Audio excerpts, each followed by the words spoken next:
जय हिंद दोस्तों, मैं नवीन शर्मा आप सभी का स्वागत करता हूं। आशा करता हूं आप सब एकदम अच्छे हैं, एकदम बेहतरीन हैं। एक बार सारे प्यारे दोस्त बताएंगे आप सब कैसे हैं। उम्मीद करेंगे एकदम अच्छे होंगे, एकदम बेहतरीन होंगे, एकदम शानदार होंगे, ज़बरदस्त होंगे, जिंदाबाद होंगे, हंसमुख से होंगे, बहुत ऊर्जा से भरे हुए होंगे। अभय निषाद, सचिन, देवेश शर्मा, रानी, नवीन, विक्की, अरबाज, पुनीत, संदेश, ठाकुर, विजय, अक्षय, युवराज, लवकेश, रतन, करण, नवीन भैया, बालक, पीयूष, धीरज, खिचड़ी, वीनम, गौरव, सारे प्यारे दोस्तों का बहुत स्वागत है। और मित्र, हम लोग पहुंच चुके हैं अपनी जर्नी को शुरू करते हुए प्रैक्टिस सेट नंबर 15 पर, यानी 1.5 राउंड पर हम पहुंच चुके हैं 1.5 पर। और उम्मीद करूंगा आप एग्जाम तक इसे कंटिन्यू करेंगे और एक भरोसे के साथ कि हाँ, परीक्षा में जो चीज़ें हम हर रोज प्रयास करते हैं, हम हर रोज जो मेहनत करते हैं, एक दिन वो गवर्नमेंट जॉब की तरह हमको एक फ्रूट के रूप में मिलेगी और हमारी ये मेहनत फ्रूटफुल रहेगी। ये जो मेहनत है हमारी, ये हमारे लिए बहुत सार्थक साबित होगी। तो दोस्त, उसी एक आशा, उसी एक भरोसे से तैयारी करनी है और आगे बढ़ते रहना है। आज के प्रैक्टिस सेट को शुरू करने से पहले आप पिछले 5 क्वेश्चन के आंसर करेंगे, जिसमें पहला प्रश्न है, स्मिता नागदेव का संबंध किस वाद्य यंत्र से है? फ्रीडम इन एग्जाइल किसकी आत्मकथा है? और 37वां राष्ट्रीय खेल कहां आयोजित हुए? बराबर की गुफाएं कहां स्थित हैं? और अक्रिय गैसों का आवर्त सारणी में कौन सा समूह है? तो गजब सा उत्तर आना चाहिए। स्मिता नागदेव का संबंध भैया जी सितार से है। फ्रीडम इन एग्जाइल, ये भैया आपका 14वें दलाई लामा। कितने दोस्त बताएंगे दलाई लामा भारत कब आए थे? दलाई लामा को जो नोबेल पुरस्कार मिला है, जो नोबेल पुरस्कार मिला दलाई लामा को, बहुत पूछता है एसएससी, नोबेल मिला इनको 1989 में। और भारत आए, क्या बोलोगे? ये इंडिया आए थे दोस्त आपका 1959 में, 1959 में। 37वें राष्ट्रीय खेल कहाँ पर आयोजित हुए? गोवा में आयोजित हुए। बराबर की गुफाएं कहाँ पर हैं दोस्त आपका मित्र? बिहार में स्थित है। कहाँ पर हैं?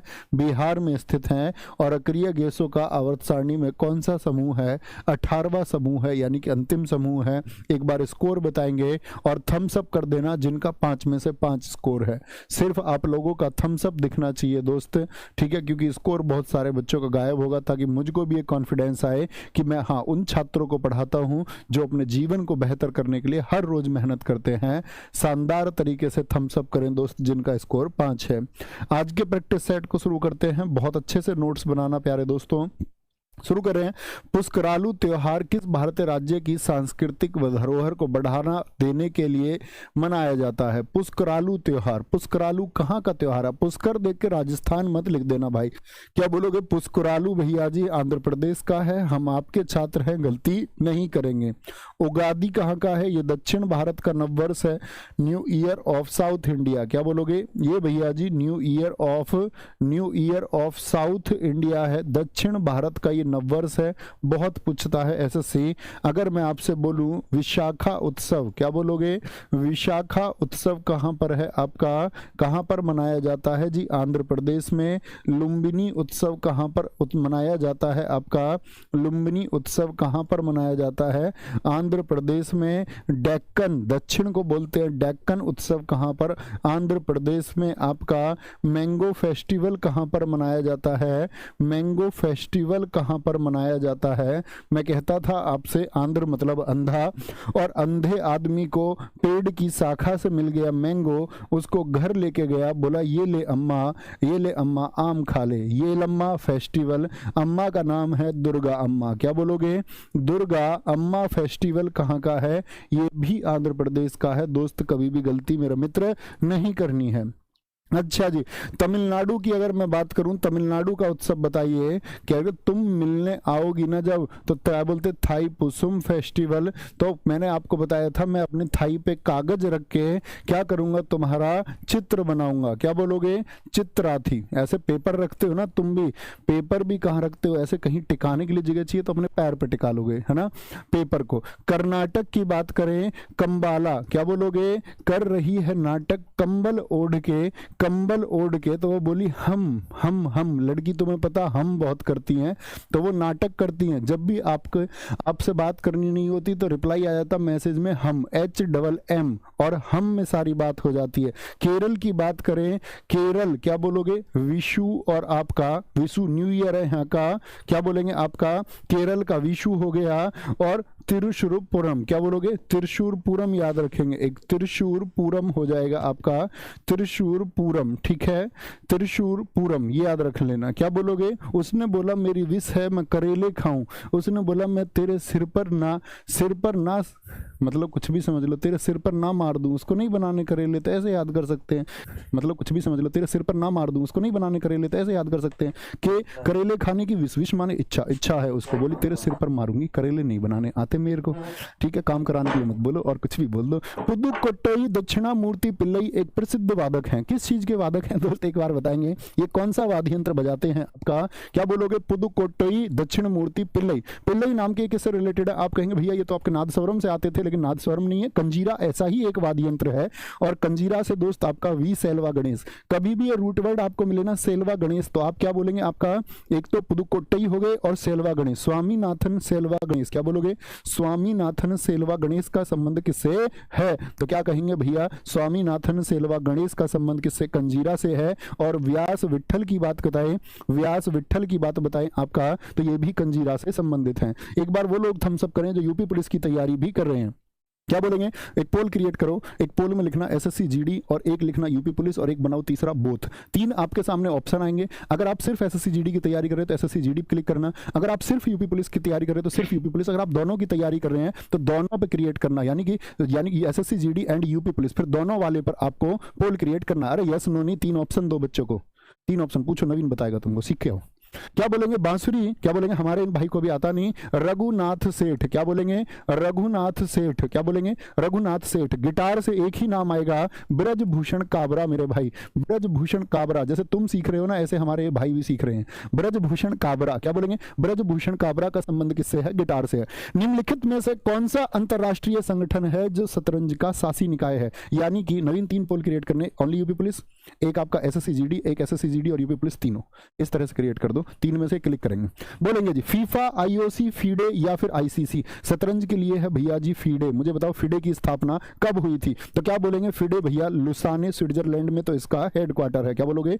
लुसाने स्विट्जरलैंड में तो इसका क्या है? हेडक्वार्टर है आपका। इसकी स्थापना हुई थी आपका, इसकी स्थापना हुई थी दोस्त आपका, क्या बोलोगे? 1924 में, तब इसका हेडक्वार्टर पेरिस था। याद रख लेना, तब जो हेडक्वार्टर है, तब हेडक्वार्टर क्या था? पेरिस था। तो अभी कहां है आपका हेडक्वार्टर? आपका हेडक्वार्टर आप कहेंगे लुसाने में। अच्छा, भारतीय अगर शतरंज संघ में आपसे पूछ लूं, इंडियन चेस फेडरेशन, भारतीय शतरंज संघ की स्थापना कब हुई थी और उसका मुख्यालय कहां है? दिल्ली पुलिस में पूछा गया आपका। भारतीय शतरंज संघ की जो स्थापना हुई, गजब सा उत्तर दोस्त एक बार दे दो। क्या बोलेंगे? 1951 में हुई। और हेडक्वार्टर भैया जी हम चेन्नई आंसर करेंगे। क्या? चेन्नई हम हेडक्वार्टर आंसर करेंगे, कभी भी गलती नहीं होनी चाहिए, ठीक है। फीडे में क्या कोई भारतीय पद अभी बहुत चर्चा में आया? आप कहेंगे फीडे के उपाध्यक्ष बने थे आपका कौन? फीडे के उपाध्यक्ष बने थे हमारे विश्वनाथन आनंद। क्या बोलोगे? विश्वनाथन आनंद, जिनको भारत का पहला खेल रत्न पुरस्कार, यानी कि उस समय उसका नाम होता था राजीव गांधी खेल रत्न पुरस्कार, वो मिला था, ठीक है। बताएंगे भाई। फीफा की अगर हम बात करते हैं, फीफा का गठन कब हुआ? तो फीफा आप कहोगे भैया ये फुटबॉल के लिए शीर्ष संस्था है जो 1904 में ज्यूरिख में जिसका हेडक्वार्टर है। आईओसी की स्थापना कब हुई? 1894 को हुई आपका। और आईसीसी की स्थापना, ये क्रिकेट के लिए संस्था है। आईओसी है इंटरनेशनल ओलंपिक कमेटी, ठीक है। और आईसीसी है किसके लिए? आपका क्रिकेट के लिए, इंटरनेशनल क्रिकेट कॉन्फ्रेंस है आपका, ठीक है, आईसीसी। अगर मैं आपसे बात करता हूं दोस्त, अगर मैं आपसे बात करता हूं, कॉन्फ्रेंस नहीं, अब तो इंटरनेशनल क्रिकेट काउंसिल हो चुका है उसका नाम, याद रख लेना। अच्छा मुझे बताओ दोस्त आप लोग कि आईओसी तो हमने जान लिया, ठीक है, कोई दिक्कत नहीं। मुझे बताइए भारतीय ओलंपिक संघ कब बना? भारतीय ओलंपिक संघ कब बना? बोलेंगे भारतीय ओलंपिक संघ कब बना आपका? तो आप कहेंगे भैया 1927 में बना, 1927 में बना भारतीय ओलंपिक संघ।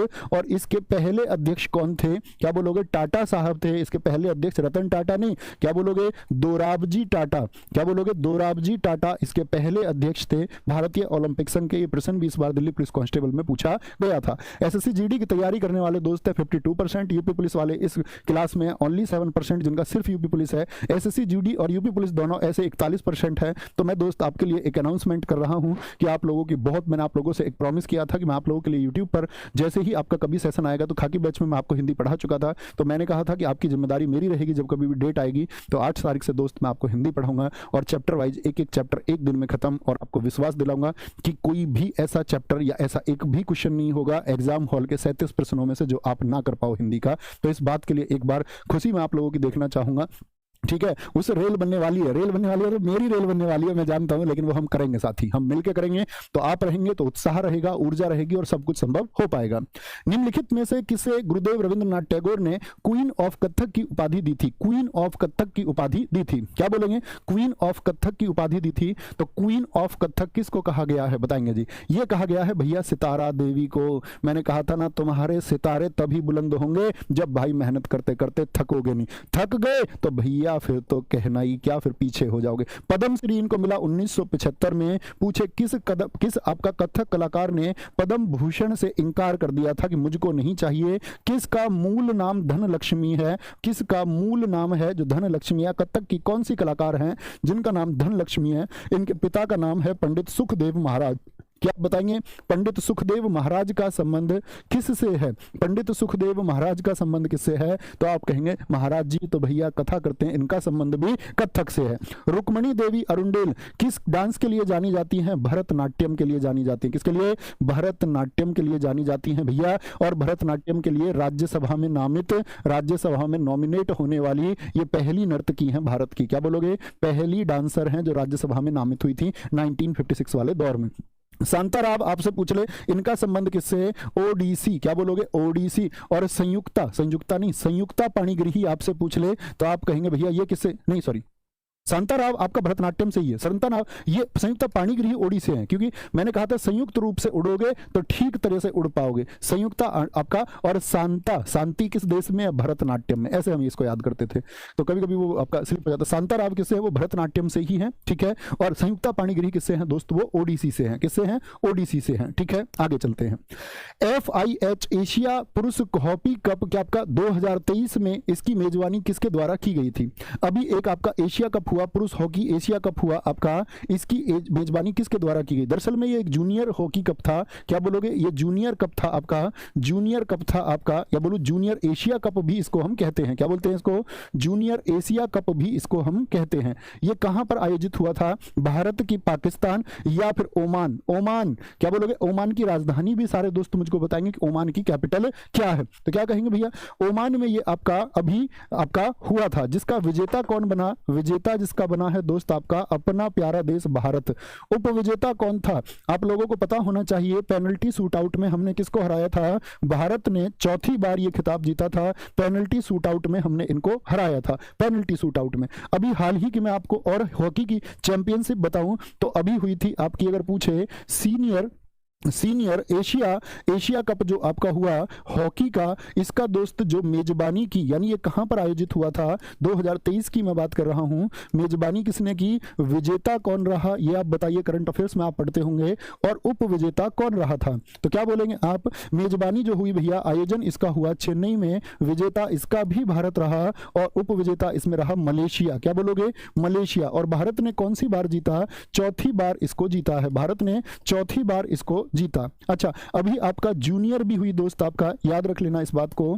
अगर मैं आपसे बात करूं, अभी हाल ही में जूनियर वुमेन 2023 एशियन कप हुआ आपका वुमेन्स का, इसको कौन जीता? तो आप कहेंगे भैया भारत इसको जीता। उप विजेता कौन था दोस्त? उप विजेता इसमें जापान है। तो क्या बोलेंगे? उप विजेता इसमें जापान है। तो तीनों को याद रखो, पाकिस्तान को उप विजेता, मलेशिया, ऐसे में जब भारत ज्यादा जीते तो उप विजेता से प्रश्न बनेगा जापान, ठीक है। आयोजन भी इसका कहां पर हुआ था? आयोजन भी दोस्त इसका जापान में ही हुआ था। कहां पर? जापान में।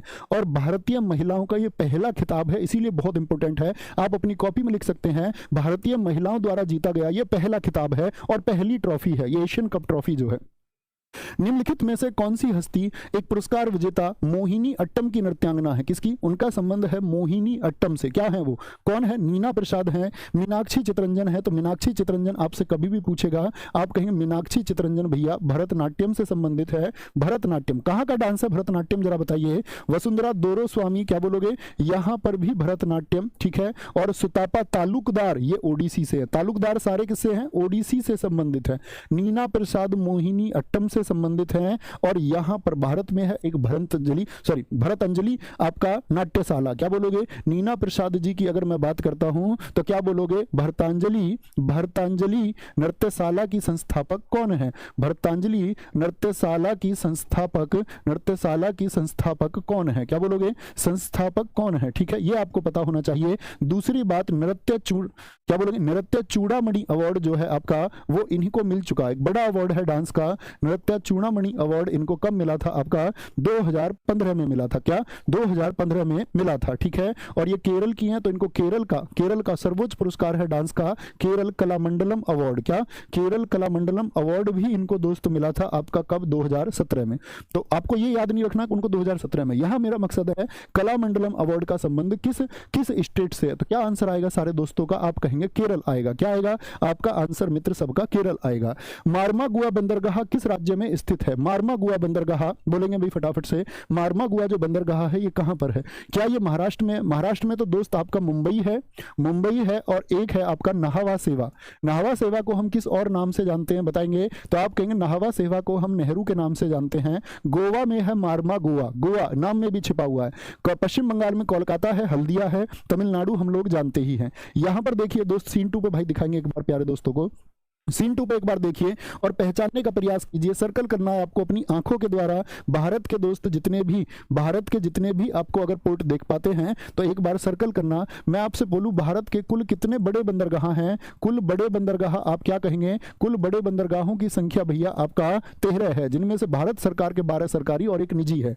बताएंगे जी कहां पर? एक तो कांडला है, गुजरात कांडला है। कांडला को और किस नाम से हम जानते हैं बताएं फटाफट से, सारे दोस्तों को उत्तर आना चाहिए। तो आप बोलेंगे कांडला को भैया हम दीनदयाल के नाम से भी जानते हैं, दीनदयाल के नाम से जानते हैं। महाराष्ट्र में ये 2 रेड कलर वाले देखिए, महाराष्ट्र में 2 हो गए आपका, अभी मैंने बताए मुंबई हो गया और एक हो गया आपका नाहवा सेवा। क्या? नाहवा सेवा हो गया आपका। इसके बाद में दोस्त हम चलते हैं आपका, तो फिर क्या आता है? गोवा का अभी मैंने बताया आपको, मार्मागुआ हो गया आपका। यहाँ कर्नाटक में मंगलौर है, मंगलौर कर्नाटक की राजधानी क्या? बंगलौर, तो ये मंगलौर हो गया। यहाँ केरल में रेड कलर का कोच्चि आता है आपका। कोच्चि कहां पर है? केरल में आता है। तमिलनाडु के कितने हैं? ये 3 हैं, 3 है। देखना आप ध्यान से, सबसे नीचे कौन सा है? तुतीकोरिन। तो अभी आपका सीपीओ ने क्या प्रश्न पूछा था, अभी मैं आपको बताता हूं। उसने ये तीनों विकल्प में दिए थे और चौथा आपका कोच्चि भी विकल्प में दिया और पूछा भारत का सबसे दक्षिणतम कौन सा है? भारत का सबसे दक्षिणतम, तो क्या उत्तर होता?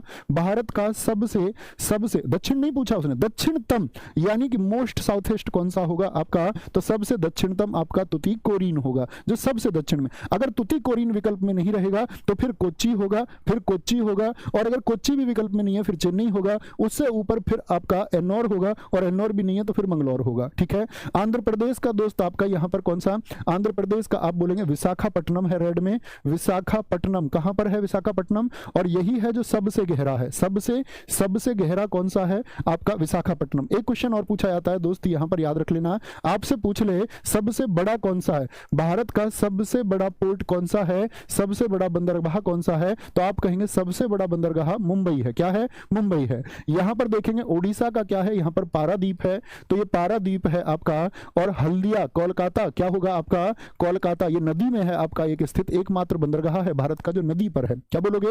हुगली नदी पर है, एकमात्र है दोस्त। तो ये आपके बचते हैं। एक यहां रेड कलर का आप देख पा रहे होंगे, ये पोर्ट ब्लेयर है आपका अंडमान में। क्या बोलोगे? ये पोर्ट ब्लेयर है अंडमान में। इस तरह से ये 13 होते हैं। मुझे बताइए कि पश्चिमी तट पर कितने हैं और पूर्वी तट पर कितने हैं? तो पश्चिमी तट पर 1 2 3 4 5 और 6।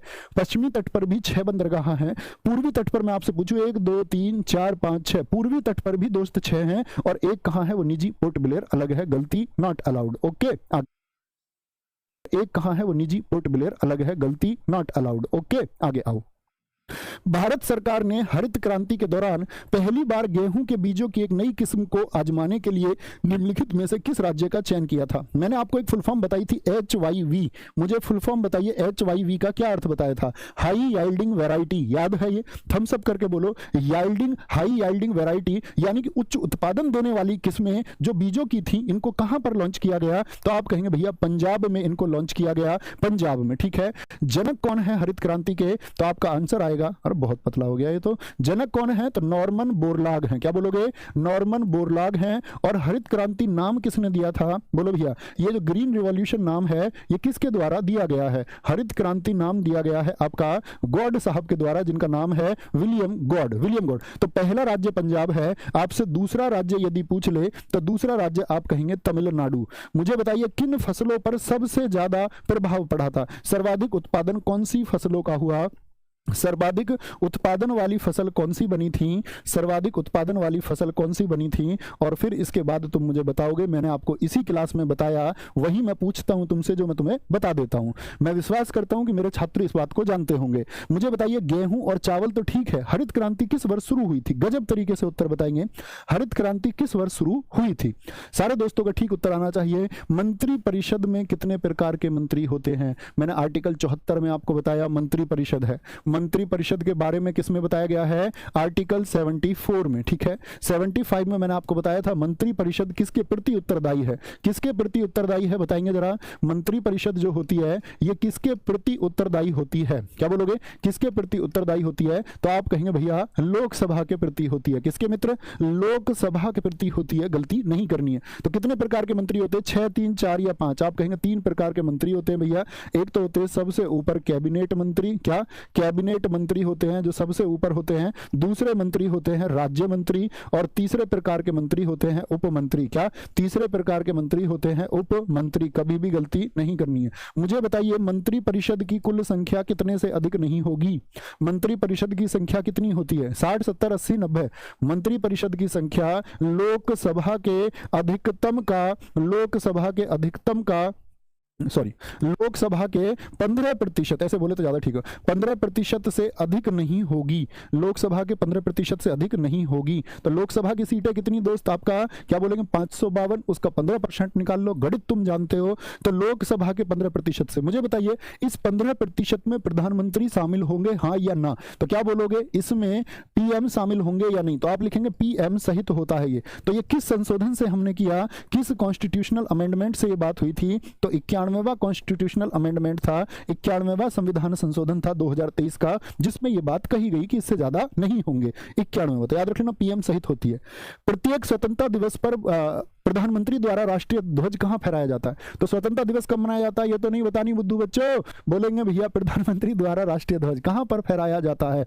तो सारे दोस्त जानते हैं, सारे के सारे दोस्त जानते हैं दोस्त कहां पर फहराया जाता है। तो आप कहेंगे भैया लाल किले पर फहराया जाता है। क्या मैं सही हूं एकदम से? हाँ जी। लेकिन 15 अगस्त 1947 को कहां पर फहराया गया था ये बताइए। तब भी लाल किले पर फहराया गया क्या? 15 अगस्त ये पहला स्वतंत्रता दिवस था। तो आप कहेंगे इसमें तो भैया इंडिया गेट पर फहराया गया था। और इंडिया गेट में प्रिंसेस पार्क पर, कहां पर? आपका ये प्रश्न पूछा गया था एमटीएस में और जगह दी गई थी, 4 पार्क के नाम दिए गए थे। आपका प्रिंसेस पार्क पर पहली बार फहराया गया। 16 अगस्त 1947 को लाल किले पर फहराया गया था। और कितने तोपों की सलामी दी गई? सीआरपीएफ हेड कांस्टेबल मिनिस्ट्रियल पूछा गया। आप बोलेंगे 31 तोपों की सलामी दी गई। क्या बोलोगे? 31 तोपों की सलामी दी गई। मुझे बताइए पहले स्वतंत्रता दिवस पर जो तिरंगा फहराया गया था वो किसने बनाया था? बोलो भाई फटाफट से। पहले स्वतंत्रता दिवस पर जो तिरंगा बना, पहले स्वतंत्रता दिवस पर जो तिरंगा बना था, स्वतंत्रता दिवस का तिरंगा किसने डिजाइन किया था? किसने बनाया था? तो पिंगली वेंकैया कहेंगे तो गलत हो जाएंगे। स्वतंत्रता सेनानी देश पांडे ने बनाया था। क्या बोलोगे? देश पांडे जी ने इसको बनाया। और कहां पर बनाया? आलूदा गांव में। क्या बोलोगे? आलूदा गांव जो कहां पर पड़ता है? आपका दौसा जयपुर में स्थित है। आलूदा गांव दौसा जयपुर में इसको बनाया गया था। मुझको बताइए दोस्त गणतंत्र दिवस पर तिरंगा कहां फहराया जाता है? गणतंत्र दिवस पर आप क्या बोलेंगे भैया? पीएम नहीं राष्ट्रपति फहराते हैं। क्या बोलते हैं? राष्ट्रपति फहराते हैं। और राष्ट्रपति साहब जो फहराते हैं। तो पहला गणतंत्र दिवस कब बनाया गया? पहली बार 1950। मुझे बताएंगे कौन आए थे? राष्ट्रपति सुकर्णो आए थे। कौन थे पहले अतिथि? राष्ट्रपति सुकर्णो। कहां के हैं? इंडोनेशिया के हैं। कहां के? राष्ट्रपति सुकर्णो इंडोनेशिया के हैं। इस बार बार कौन आ रहा है बताइए? 2024 के गणतंत्र दिवस में कौन आने वाला है? सारे दोस्त बोलेंगे 2024 में हमारा जो दोस्त आपका क्या बोलेंगे? रिपब्लिक डे होगा, रिपब्लिक डे होगा यानी गणतंत्र दिवस होगा। इस पर कौन आ रहे हैं? तो आप कहेंगे फ्रांस से आ रहे हैं, आपका फ्रांस से आ रहे हैं इमैनुअल, क्या बोलोगे? इमैनुअल मैक्रोन, क्या नाम है? इमैनुअल मैक्रोन आ रहे हैं आपका फ्रांस से। ये कौन है फ्रांस के? राष्ट्रपति है कि प्रधानमंत्री हैं? राष्ट्रपति है कि प्रधानमंत्री है, जरा बताएंगे। तो आप कहेंगे फ्रांस के इमैनुअल मैक्रोन आ रहे हैं, ठीक है। कौन है? फ्रांस के पीएम है कि राष्ट्रपति है? सारे दोस्तों का उत्तर आना चाहिए। तो क्या बोलेंगे भैया? पीएम बता रहे बहुत सारे दोस्त, बहुत सारे दोस्त पीएम बोल रहे हैं, पीएम बोल रहे हैं, पीएम बोल रहे हैं। बहुत बढ़िया, राष्ट्रपति राष्ट्रपति राष्ट्रपति, बहुत गजब। अब बुद्धू इतनी बड़ी खबर है? बोलो आगे से। सर्वोच्च न्यायालय न्यायाधीशों की संख्या संशोधन अधिनियम 2019 के अनुसार, किसके अनुसार? 2019 के अनुसार। ये बहुत इंपॉर्टेंट वर्ष है, अभी बताऊंगा कैसे। 2019 के अनुसार भारत के मुख्य न्यायाधीश को छोड़कर, क्या बोला? Except then chief justice of India, सर्वोच्च न्यायालय में न्यायाधीशों की स्वीकृत संख्या कितनी है? उनको छोड़ दिया जाए तो आप कहेंगे भैया 33 है। मुझे बताइए सुप्रीम कोर्ट जो है आपका दोस्त, सुप्रीम कोर्ट किस अनुच्छेद के अंतर्गत आता है? सुप्रीम कोर्ट, क्या बोलोगे? सुप्रीम कोर्ट के लिए कौन सा अनुच्छेद है? तो आप कहेंगे भैया आर्टिकल 124 है। और सुप्रीम कोर्ट की स्थापना कहां पर? नई दिल्ली में कब हुई थी बताएंगे? नई दिल्ली में हुई थी आपका 26 जनवरी 1950 को। 26 जनवरी 1950 को। क्या मैं सही कह रहा हूं? कितने दोस्त कहेंगे भैया नहीं? क्या बोलेंगे? नहीं, ये सही नहीं है। कितने दोस्त? कोई ऐसा है जो ये कह दे कि नहीं सही नहीं है? तो क्या बोलेंगे? पहली बैठक हुई इसकी 28 जनवरी 1950 को। 28 जनवरी 1950 को। तो जब पहली बैठक हुई होगी तो सुप्रीम कोर्ट में जज तो तब भी रहे होंगे। मुझे बताइए मूल न्यायाधीशों की संख्या कितनी थी? तो मूल न्यायाधीश थे आपका, एक तो चीफ जस्टिस ऑफ इंडिया थे और 7 अन्य थे, यानी कुल मिलाकर के कितने थे दोस्त? कुल मिलाकर के 8 थे।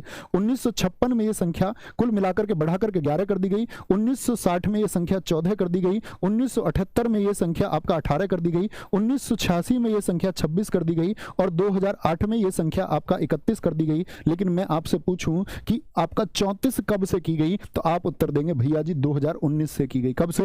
2019 से की गई। 2019 से हुई है टोटल संख्या क्या आपका?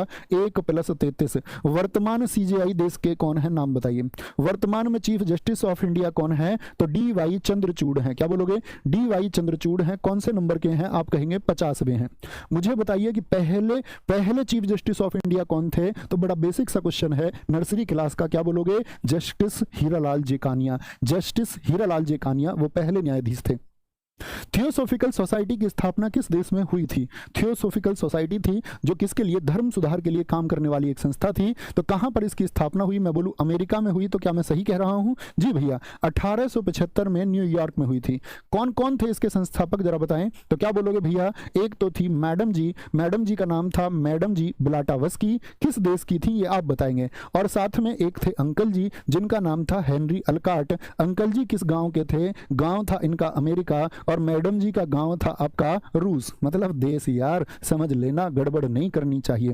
1882 में सबसे इंपॉर्टेंट है, 1882 में अडियार जो कि मद्रास में है, अडरार मद्रास में क्या खोला? मद्रास में हेडक्वार्टर खुला। ये आपको याद होना चाहिए कि आपका भैया जो थियोसॉफिकल सोसाइटी थी उसका हेडक्वार्टर भारत में कहां खुला था पहला? तो आप कहेंगे अडियार मद्रास में खुला। मैं बोलूं थियोसॉफिकल सोसाइटी से जुड़ने वाले पहले भारतीय कौन है? थियोसॉफिकल क्योंकि ये विदेशी है। थियोसॉफिकल सोसाइटी से जुड़ने वाले पहले भारतीय कौन है? से जुड़ने वाले पहले इंडियन कौन है? तो सारे दोस्तों का उत्तर आएगा क्या? मैं जानता हूं आप लिख रहे होंगे एनी बेसेंट, लेकिन मैं कहूंगा मूल जी ठेकर से। कौन? मूल जी ठेकर से। लिखा ना इन बच्चों ने एनी बेसेंट, मैं इनको जानता हूं। बेटा मैं तुम्हारी बहुत पिटाई करूंगा। एनी बेसेंट क्या इंडियन है? एनी बेसेंट तो आयरलैंड की थी पगलू। कहां की थी वो? आपका आयरलैंड की थी। वो थियोसॉफिकल आंदोलन से जुड़ी हुई 1889 में जुड़ी थी वो। 1907 में वो इसकी अध्यक्षा बनी और भारत में आकर के एक्टिव हुई। फिर 1917 में वो कांग्रेस की अध्यक्ष बनी। दोस्त ठीक है? तो क्या बोलोगे? मूल जी ठेकर से। मुझे पता है तुम्हारे दिमाग में क्या चलेगा। 7वीं शताब्दी ईस्वी में कन्नौज के शासक हर्षवर्धन के निम्नलिखित में से किस राजवंश के राजा थे? कन्नौज के जो राजा थे हर्षवर्धन, वो आपका पूछ रहा है किस वंश के राजा थे? तो मोखरी वंश के राजा थे? नहीं जी, मोखरी वंश के तो नहीं थे। वाकाटक के भी नहीं थे। चालुक्य के थे क्या? नहीं जी। पुष्यभूति या वर्धन वंश इसको हम कहते हैं, या वर्धन वंश इसको हम कहते हैं। और इस पुष्यभूति या वर्धन वंश के संस्थापक कौन थे बताएंगे जरा?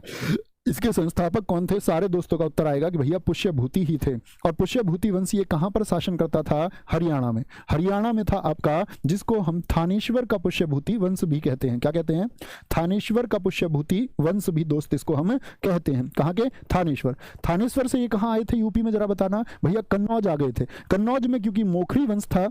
अच्छा, यहां से प्रश्न ये भी बन सकता है, मोखरी वंश के संस्थापक आप मुझे बताइए। तो मोखरी वंश के शासकों के पराजित होने के बाद में ये आए आपका यहां पर, तो क्या बोलेंगे? हरिवर्मन कौन है? मोखरी वंश के संस्थापक हैं। वाकाटक वंश के संस्थापक पूछे तो पुरवरसेन प्रथम, बहुत प्रसिद्ध शासक हैं, पुरवरसेन फर्स्ट। और चालुक्य वंश के संस्थापक आपसे पूछे तो पुलकेशिन कहेंगे। क्या बोलेंगे? पुलकेशिन प्रथम आप कहेंगे। पुलकेशिन प्रथम। कौन से चालुक्य? आज ही मैंने आपको क्लास में बताए थे हिस्ट्री में, ये बादामी के चालुक्य थे। आप मुझे बता सकते हैं चालुक्य किस राज्य में शासन करते थे? आज ही बताया, गजब तरीके से बताए। तो चालुक्य किस राजा, क्या बोलोगे? चालुक्य कहां पर थे? कर्नाटक में थे। और कितनी शाखाएं थी इनकी याद है? एक तो वातापी यानी कि बादामी के चालुक्य थे। तो पूछता है कौन सा चालुक्यों से संबंधित नहीं है? तो वातापी के, वेंगी के चालुक्य थे और कल्याणी के चालुक्य थे। और इनके अलावा कोई नहीं था। ये पश्चिमी थे और वेंगी के पूर्वी थे, जो आंध्र प्रदेश की तरफ थे। गलती, नॉट अलाउड। अच्छा, तो हर्षवर्धन की बात आई, तो हर्षवर्धन के बारे में बताइए जरा मुझे। हर्षवर्धन का दरबारी कौन था? हर्षवर्धन से तो इतिहास में बहुत प्रश्न पूछे जाते हैं। हर्षवर्धन 606 से 647 गद्दी पर रहा। कहां से आया था दोस्त आपका? थानेश्वर, हरियाणा से। कहां ये आ गए थे आपका? क्योंकि इनकी बहन की शादी हुई थी कन्नौज में, तो इनके जीजा की हत्या कर दी गई, बहन का अपहरण कर लिया गया। उसके बाद में ये आए प्रतिशोध लेने। ठीक है, तो हर्षवर्धन का दरबारी कौन है बताएं जरा। तो हर्षवर्धन का दोस्त जो दरबारी है आपका, उसका दरबारी कवि का नाम है आपका क्या? बाण भट्ट। और बाणभट्ट बहुत इंपॉर्टेंट है कि बाणभट्ट ने कौन सी रचना लिखी है? तो क्या बोलोगे? बाणभट्ट ने लिखा है आपका हर्षचरित्र को। एक रचना आप बताएंगे।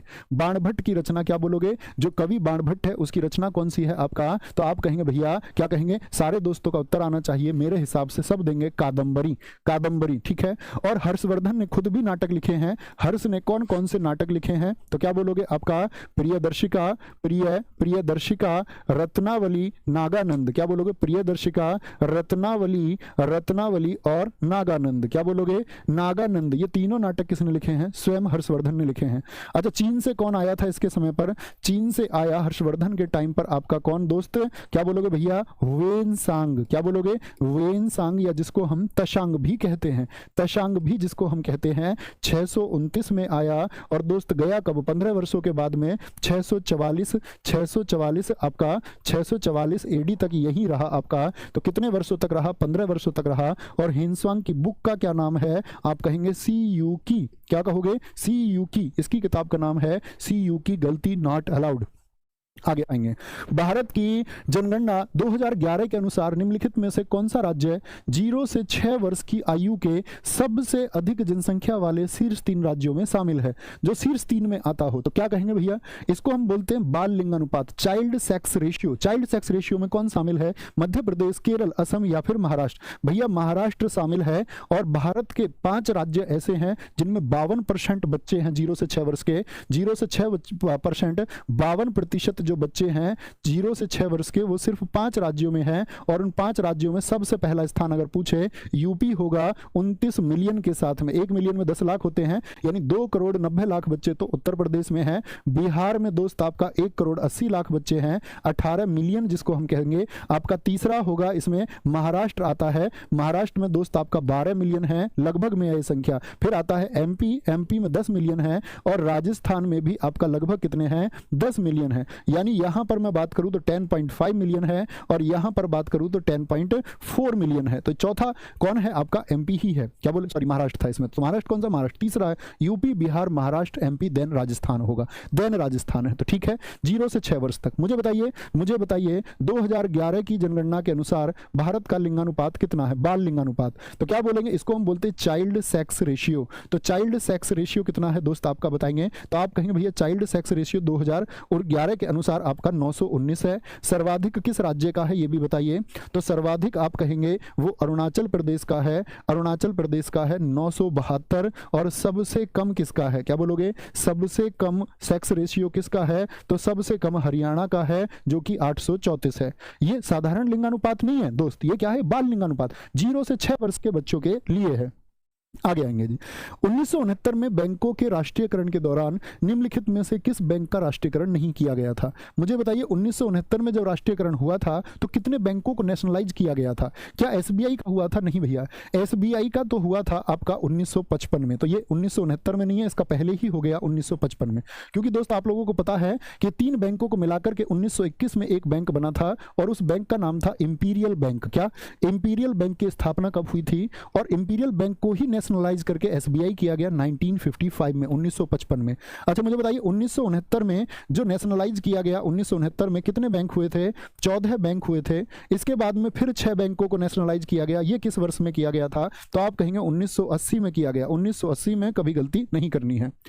समुद्र के जल में नीचे जाने पर, आप नीचे चले गए समुद्र के जल में, नीचे जाने पर क्या होगा? जल का जो दाब है यानी कि जो वाटर प्रेशर है वो क्या होगा? वाटर प्रेशर कम हो जाएगा तो जल में नीचे जाओगे? नहीं जी, नीचे जा रहे हो गहराई पर, क्योंकि दाब क्या होता है? देखो P बराबर प्रेशर बराबर आप पढ़ते होंगे HDG, तो हाइट क्या होगी? नीचे की तरफ हाइट मतलब गहराई, तो गहराई बढ़ रही है। इसकी वैल्यू अगर 5 है, अगर यहां पर इसकी वैल्यू मैंने 1 मान ली, इसकी वैल्यू 1 हो नहीं सकती है, तो G98 होता है, मान लीजिए 5 एकम 5 आया दाब का वैल्यू। अगर मैं कह रहा हूं आपसे कि उसकी जो हाइट है यानी गहराई बढ़ रही है, तो 5 की वैल्यू बढ़ा के 6 कर दिया, तो क्या प्रभाव पड़ेगा प्रेशर पर? तो क्या बोलोगे भैया? 6, यानी कि बढ़ जाएगा। क्या हो जाएगा? आप क्या बोलोगे कि वह बढ़ जाता है। तो हमेशा इसको फॉर्मूले से करना, P बराबर HDG, क्या बोलोगे? बढ़ जाएगा। गहराई कभी भी बढ़ेगी तो बढ़ जाएगा।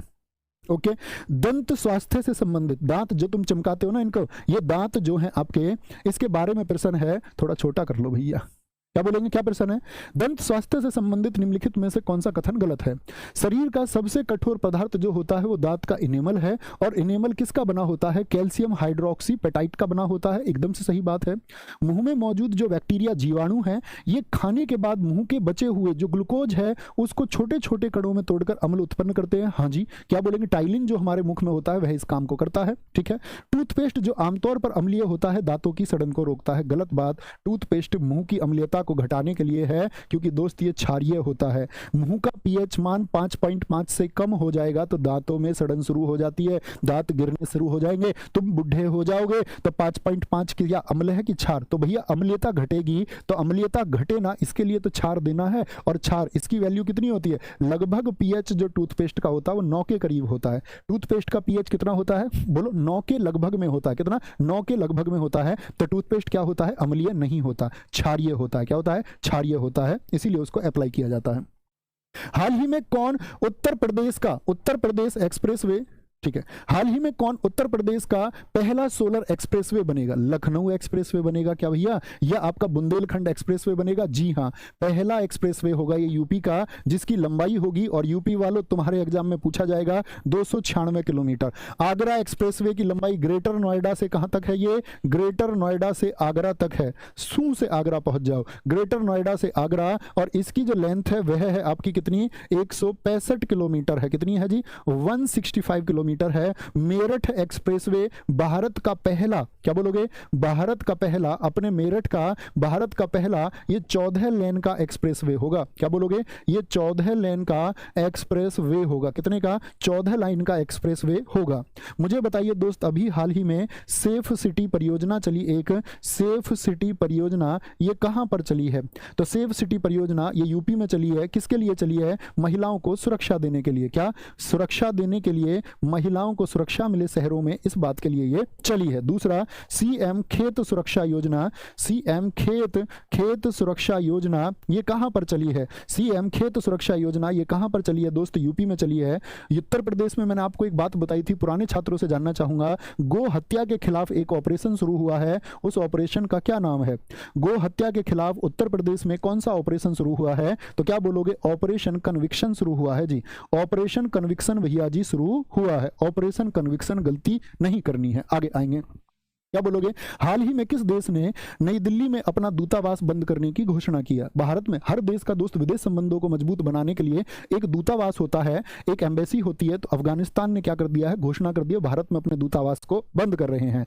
अभी हाल ही में अफगानी मुद्रा के बारे में याद रख लेना, बहुत चर्चा में रही। अफगानी मुद्रा सबसे अच्छा प्रदर्शन इसने किया है। सबसे अच्छा प्रदर्शन करने वाली मुद्रा कौन सी बनी है? सबसे अच्छा प्रदर्शन करने वाली मुद्रा बन गई है, करने वाली मुद्रा बन गई है।